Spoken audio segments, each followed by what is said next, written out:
ನಮಸ್ಕಾರ ಸ್ನೇಹಿತರೆ, RK media ಮಾಸ್ಟರ್ಸ್ಗೆ ಸ್ವಾಗತ. ಇವತ್ತಿನ ಕರೆಂಟ್ ಅಫೇರ್ಸ್ಗಳನ್ನು, ಅದರಲ್ಲಿಯೂ ಈ ಜನವರಿ ತಿಂಗಳ ಕರೆಂಟ್ ಅಫೇರ್ಸ್ಗಳನ್ನು ನಾವು ಸ್ಪರ್ಧಾತ್ಮಕ ಪರೀಕ್ಷೆ ದೃಷ್ಟಿಯಿಂದ ಸಬ್ಜೆಕ್ಟ್ ವೈಸ್ ಅನಲೈಸ್ ಮಾಡಿಕೊಳ್ಳುತ್ತಾ ಹೋಗೋಣ. ಇಲ್ಲಿ ಫಸ್ಟ್ ಕರೆಂಟ್ ಅಫೇರ್ಸ್ ಅದು ಜಾಗ್ರಫಿಕಲ್ ರಿಲೇಟೆಡ್ ಆಗಿದ್ದು, ಇಲ್ಲಿ ಮೇಲ್ಘಾಟ್ ಹುಲಿ ಸಂರಕ್ಷಿತ ಪ್ರದೇಶ ಈಗ ಚರ್ಚೆಯಲ್ಲಿದೆ.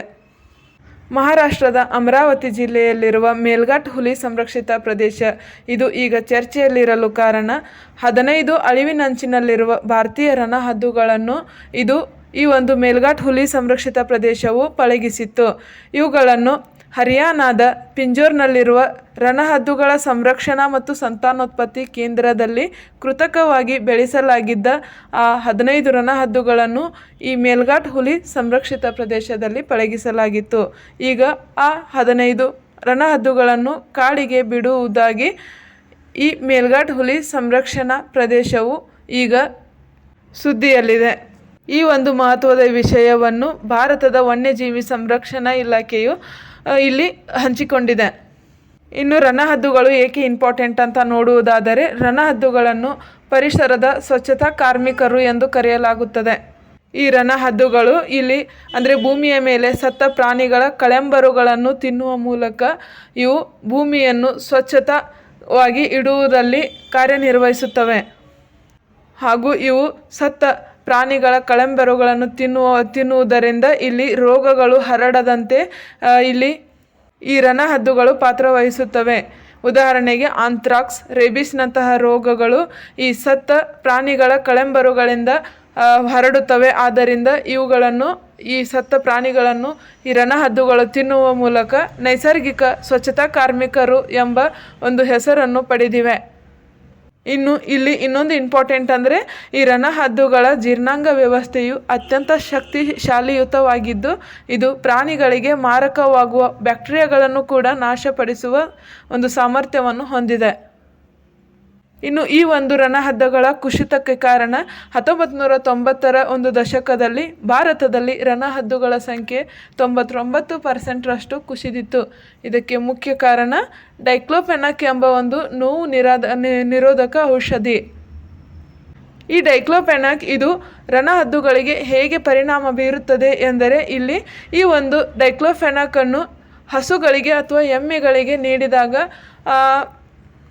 ಆ ಒಂದು ಔಷಧ ನೀಡಿದ ಹಸುಗಳು ಅಥವಾ ಎಮ್ಮೆಗಳು ಸತ್ತಾಗ ಅದರ ಮಾಂಸಗಳನ್ನು ಈ ರಣಹದ್ದುಗಳು ತಿನ್ನುವ ಮೂಲಕ ರಣಹದ್ದುಗಳ ಕಿಡ್ನಿಗಳು ವೈಫಲ್ಯಗೊಂಡು ಅದರಿಂದ ಈ ರಣಹದ್ದುಗಳ ಸಾವು ಹೆಚ್ಚುತ್ತಿವೆ. ಹಾಗಾಗಿ ಇಲ್ಲಿ ರಣಹದ್ದುಗಳ ಒಂದು ಕುಸಿತ ಕಾಣುತ್ತಿದ್ದೇವೆ. ಹಾಗಾಗಿಯೇ ಈ ಒಂದು ಡೈಕ್ಲೋಫೆನಾಕ್ ಎಂಬ ಔಷಧವನ್ನು ಈಗ ಭಾರತದಲ್ಲಿ ನಿಷೇಧಿಸಲಾಗಿದೆ. ಇನ್ನು ಮೇಲ್ಘಾಟ್ ಹುಲಿ ಸಂರಕ್ಷಿತ ಪ್ರದೇಶ ಇದು ಮಹಾರಾಷ್ಟ್ರದ ಮೊದಲ ಹುಲಿ ಸಂರಕ್ಷಿತ ಪ್ರದೇಶವಾಗಿದ್ದು, ಇದು 1973ರಲ್ಲಿ ಸ್ಥಾಪನೆಯಾಗಿತ್ತು. ಇದು ಸಾತ್ಪುರ್ ಪರ್ವತ ಶ್ರೇಣಿಯಲ್ಲಿತ್ತು. ಅಂದರೆ ಇಲ್ಲಿ ಇದು ಸಾತ್ಪುರ್ ಪರ್ವತ ಶ್ರೇಣಿಯಲ್ಲಿ ಕಂಡುಬರುವ ಒಂದು ಮೇಲ್ಘಾಟ್ ಹುಲಿ ಸಂರಕ್ಷಣಾ ಪ್ರದೇಶವಾಗಿದ್ದು, ಇಲ್ಲಿನ ದಟ್ಟವಾದ ಕಾಡು ಮತ್ತು ತಾಪಿ ನದಿಗಳ ಉಪನದಿಗಳು ಇಲ್ಲಿ ರಣಹದ್ದುಗಳ ಒಂದು ವಾಸಕ್ಕೆ ಪೂರಕವಾಗಿವೆ.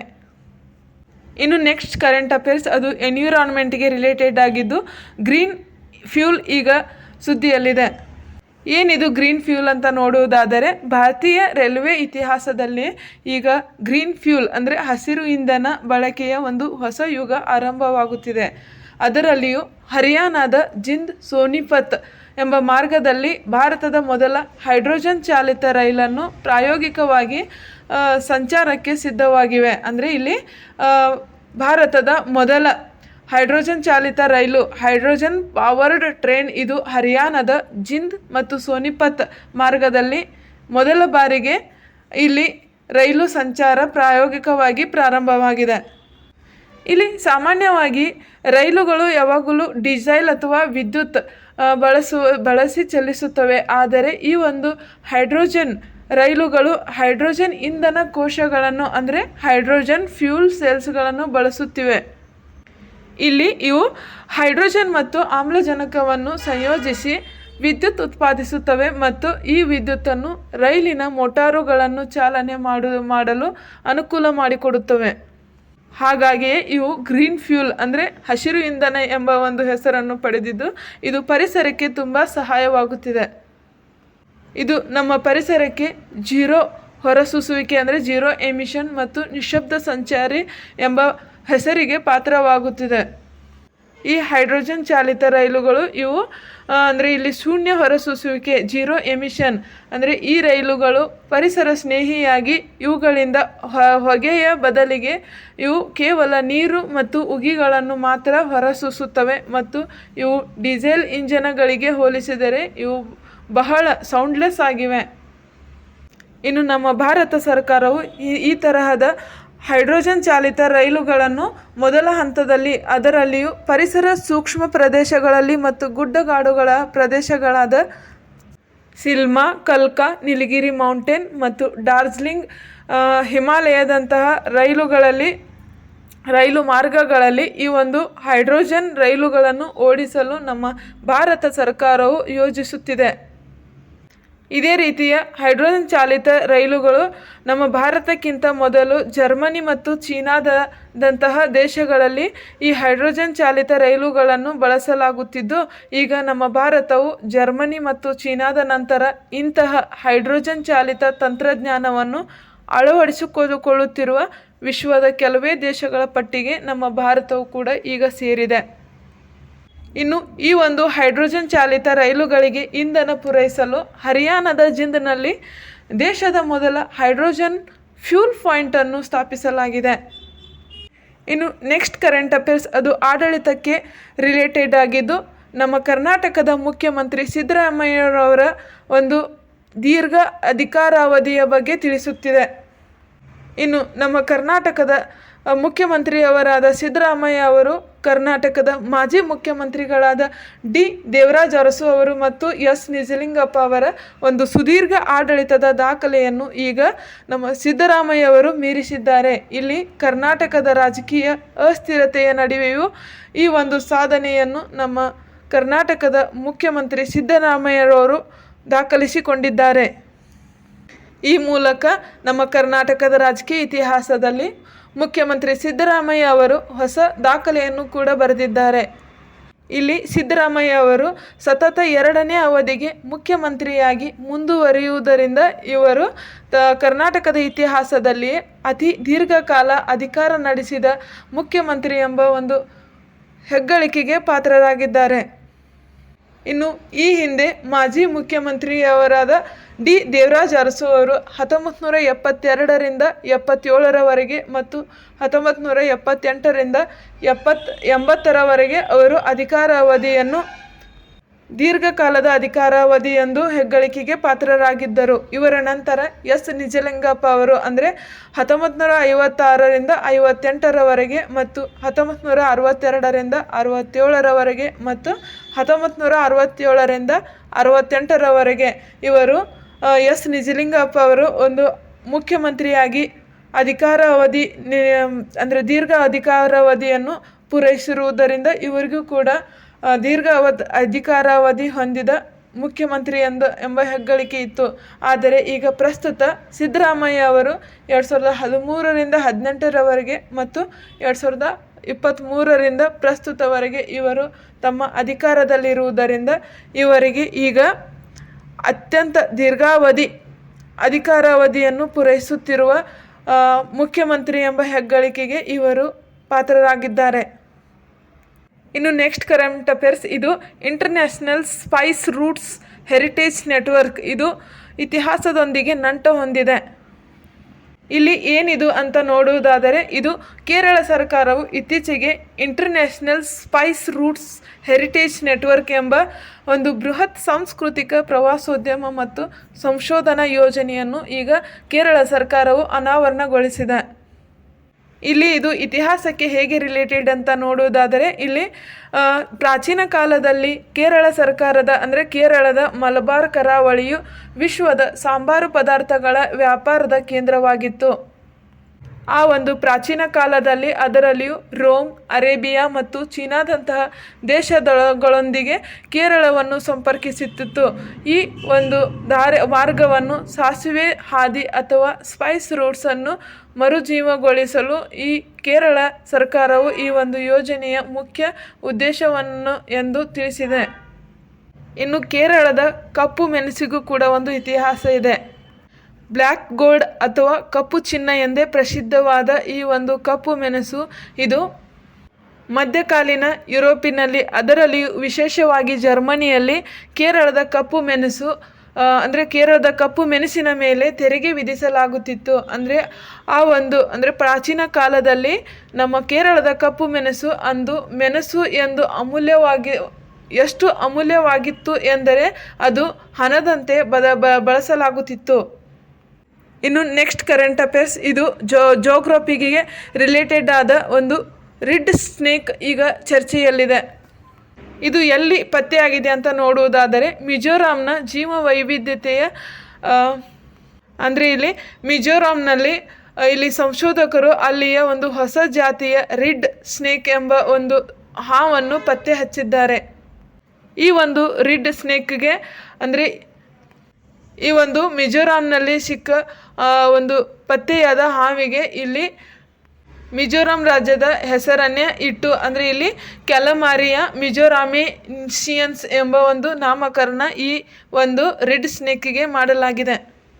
ಇಲ್ಲಿ ಕ್ಯಾಲಮಾರಿಯಾ ಮಿಜೋರಾಮಿಸ್ಮಿಸ್ ಎಂಬ ಒಂದು ಹಾವು ಇದು ವಿಷರಹಿತ ಇದು ಸಂಪೂರ್ಣವಾಗಿ ವಿಷರಹಿತ ಹಾವು. ಇದರಿಂದ ಮನುಷ್ಯರಿಗೆ ಯಾವುದೇ ಒಂದು ಅಪಾಯವಿರುವುದಿಲ್ಲ ಹಾಗೂ ಇದು ತುಂಬ ಚಿಕ್ಕದಾದ ಮತ್ತು ತೆಳುವಾದ ಹಾವಾಗಿದೆ.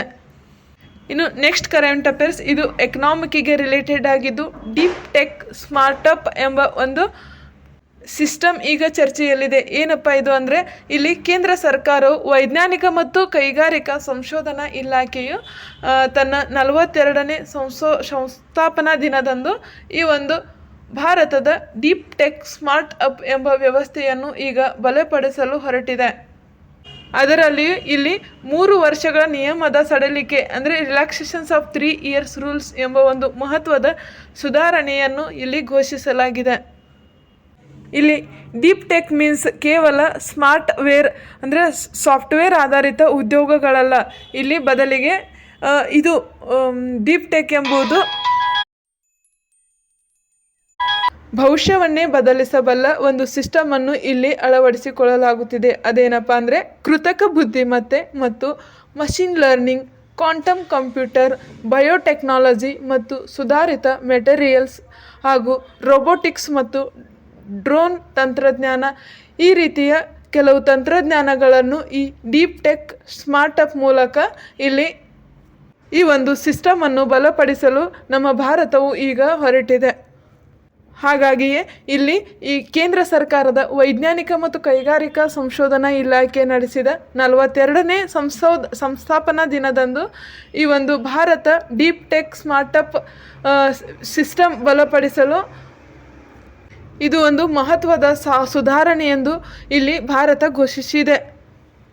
ಇನ್ನು ನೆಕ್ಸ್ಟ್ ಕರೆಂಟ್ ಅಫೇರ್ಸ್, ಇದು ಅಂತಾರಾಷ್ಟ್ರೀಯವಾಗಿ ಇಸ್ರೇಲ್ ದೇಶವು ಸೊಮಾಲಿಯಾಗೆ ತನ್ನ ಸ್ವತಂತ್ರ ರಾಷ್ಟ್ರವೆಂದು ಗುರುತಿಸಿದ್ದು ಈಗ ಸುದ್ದಿಯಲ್ಲಿದೆ.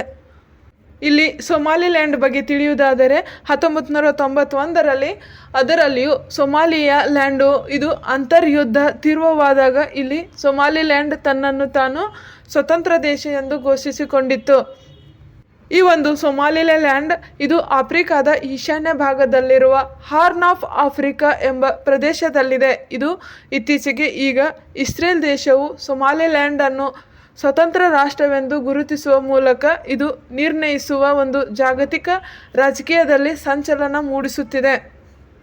ಇನ್ನು ಇಷ್ಟು ದಿನ ಈ ಸೊಮಾಲಿಲ್ಯಾಂಡ್ ಇದು ತನ್ನ ಸ್ವಯಂ ಘೋಷಿತ ಸ್ವಾತಂತ್ರ್ಯ ಪ್ರದೇಶವೆಂದು ಘೋಷಿಸಿಕೊಂಡಿತ್ತು. ಅದರಲ್ಲಿಯೂ 1991ರಲ್ಲಿ ಈ ಸೊಮಾಲಿಲ್ಯಾಂಡು ಸ್ವಯಂ ಘೋಷಿತ ಸ್ವಾತಂತ್ರ್ಯ ಎಂಬ ಒಂದು ಪ್ರದೇಶವಾಗಿ ತನ್ನನ್ನು ತಾನು ಸ್ವತಂತ್ರ ದೇಶ ಎಂದು ಘೋಷಿಸಿಕೊಂಡಿತ್ತು.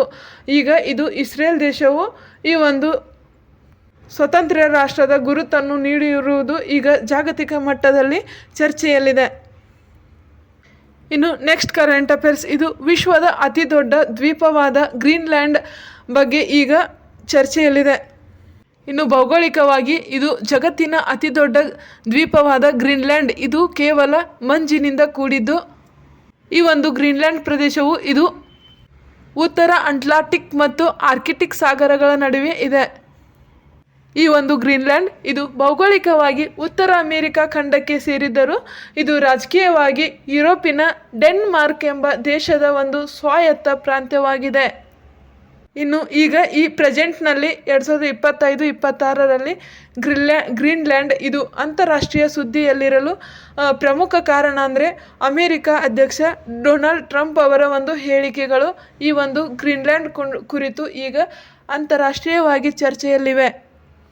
ಏನಿದು ಡೊನಾಲ್ಡ್ ಟ್ರಂಪ್ ಅವರ ಹೇಳಿಕೆ ಅಂತ ನೋಡುವುದಾದರೆ, ಇಲ್ಲಿ ವಿಶ್ವದ ಅತಿ ದೊಡ್ಡ ಗ್ರೀನ್ಲ್ಯಾಂಡ್ ದ್ವೀಪವಾದ ಇದನ್ನು ಈಗ ಅಮೆರಿಕದ ಅಧ್ಯಕ್ಷ ಡೊನಾಲ್ಡ್ ಟ್ರಂಪ್ ಅವರು ಖರೀದಿಸುವ ಅಥವಾ ಅಮೆರಿಕದ ನಿಯಂತ್ರಣಕ್ಕೆ ತರುವ ಒಂದು ಪ್ರಸ್ತಾಪವನ್ನು ಇದೇ 2026ರಲ್ಲಿ ಜಾಗತಿಕ ರಾಜಕೀಯದ ಅತ್ಯಂತ ದೊಡ್ಡ ಸಂಘರ್ಷಕವಾಗಿ ಮಾರ್ಪಟ್ಟಿದೆ. ಇನ್ನು ಅಮೆರಿಕದ ಟ್ರಂಪ್ ಅವರ ಪ್ರಕಾರ ಅಮೆರಿಕ ನಿರ್ಮಿಸುತ್ತಿರುವ ಗೋಲ್ಡನ್ ಡೋಮ್ಸ್ ಎಂಬ ಒಂದು ಕ್ಷಿಪಣಿ ರಕ್ಷಣಾ ಕವಚಕ್ಕೆ ಈ ಗ್ರೀನ್ಲ್ಯಾಂಡ್ ಅತ್ಯಂತ ಆಯಕಟ್ಟಿನ ಸ್ಥಳವಾಗಿದೆ ಎಂದು ಅಮೆರಿಕ ಟ್ರಂಪ್ ಅವರು ಹೇಳಿಕೆ ನೀಡಿದ್ದಾರೆ.